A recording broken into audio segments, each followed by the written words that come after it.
Hello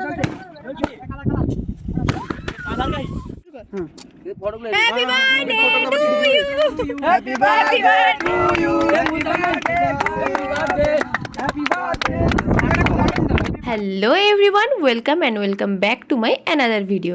এটা ছিল আমার বান্ধবীর বার্থডের ভিডিও, আর এই হলো আমার বার্থডে গার্ল।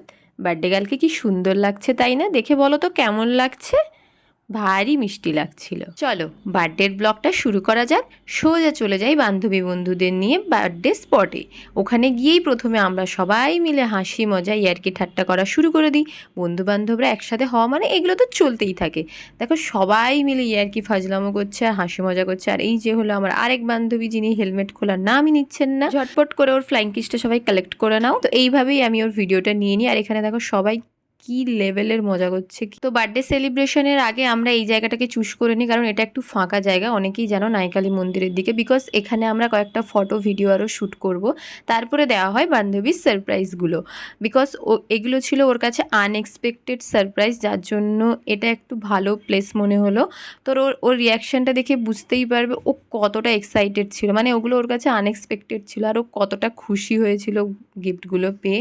শুধু একটা নয়, পরপর অনেকগুলো সারপ্রাইজ ছিল ওর জন্য। সত্যি কথা বলতে এর আগে আমি কখনো এইভাবে কারোর জন্য ভাবিনি। ফার্স্ট টাইম আমি এত কিছু ভেবেছি ওর জন্য। আসলে কিছু কিছু মানুষ থাকে এমনই, যাদের জন্য কিছু ভাবতে বা কিছু করতে খুব ভালো লাগে। তার মধ্যে একজন হচ্ছে এরকম নয় যে আরও অনেকেই রয়েছে যাদের জন্য আমি অনেক কিছু ভেবে রেখেছি। তো আস্তে আস্তে ওগুলো এক্সিকিউট করব। তারপর আমাদের ফটো সেশন চলছিল, অনেক রকম অনেক ধরনের ফটো এবং ভিডিও আমরা নিয়েছি। তার মধ্যে বেস্ট ছিল এই ভিডিওটা, যেটা মানে সত্যি কথা খুব সুন্দর হয়েছিল। তো এরকম করে অনেকগুলো ভিডিও আমরা নিয়েছি। তো পরপর আমি আস্তে আস্তে ছোটো ছোটো ক্লিপ করে আমি ওই ভিডিওগুলোও শেয়ার করব। জাস্ট এখন ছোট্ট করে তোমাদেরকে দেখিয়ে দিলাম। তারপরে এদিকে আসতে দেখি এদিকে তো রীতিমতো যুদ্ধ লেগে গেছে। কেন বলো তো? কারণ এখান থেকে আমরা কেক বার করছি। কেকটা বার করা নিয়ে এমনভাবে সবাই চারপাশে জড়ো হয়ে গেছিলো, মনে হচ্ছিলো যেন যুদ্ধ করছিল।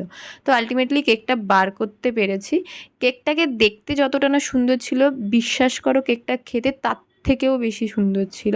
কারণ মানে এরকম টেস্টি কেক আমি এর আগে কখনো খাইনি। তারপরে এদিকে দেখো আমাদের মেকআপ আর্টিস্ট ল্যাদ খাচ্ছে, তাকেও একটু দেখিয়ে দিলাম। আর এদিকে ভিডিও কলে একজন, যিনি সবসময় ভিডিও কলেই থেকে যান, কিন্তু না এবার অ্যাজ সুন অ্যাজ পসিবল ও আমাদের সাথে কয়েকটা ভিডিওতে তোমরা ওকে দেখতে পাবে ফাইনালি। তো তারপরে আমাদের বার্থডে সেলিব্রেশন শুরু হয়ে যায়। মানে ও ওই দিন ওর ড্রিম বার্থডে সেলিব্রেশনটা সেলিব্রেট করছিল, তার জন্য ও প্রচণ্ড থ্যাঙ্কফুল ছিল সবার কাছে। রীতিমতো কয়েকদিন ধরে এখনও অবধি ও ফোন করলে জাস্ট থ্যাংক ইউ বলতে শুরু করে দেয়, বিকজ ও প্রচণ্ড হ্যাপি ছিল। আর বার্থডে গার্ল হ্যাপি মানে আমরাও হ্যাপি। তাড়াতাড়ি সেলিব্রেশনগুলো কমপ্লিট করে আমরা চলে যাই সোজা খাওয়া দাওয়া করতে। আর আমরা খাওয়া দাওয়ার জন্য চুজ করেছিলাম দীঘার হাজি বিরিয়ানিতে। এখানকার বিরিয়ানির নাম আমি অনেক শুনেছি অনেকের মুখ থেকে, যে এখানকার বিরিয়ানি নাকি খুব টেস্টফুল হয়, খুব টেস্টি হয়। কিন্তু আমি সত্যি কথা বলবো, বাড়ির কাছাকাছি হওয়া সত্ত্বেও আমি কখনো দীঘাতে হাজি বিরিয়ানিতে ট্রাই করিনি। আজকে ফার্স্ট টাইম ট্রাই করবো, আর তোমাদেরকে জানাবো যে এখানকার বিরিয়ানি কেমন ছিল। তো দেখা হচ্ছে নেক্সট ভিডিওতে। টাটা।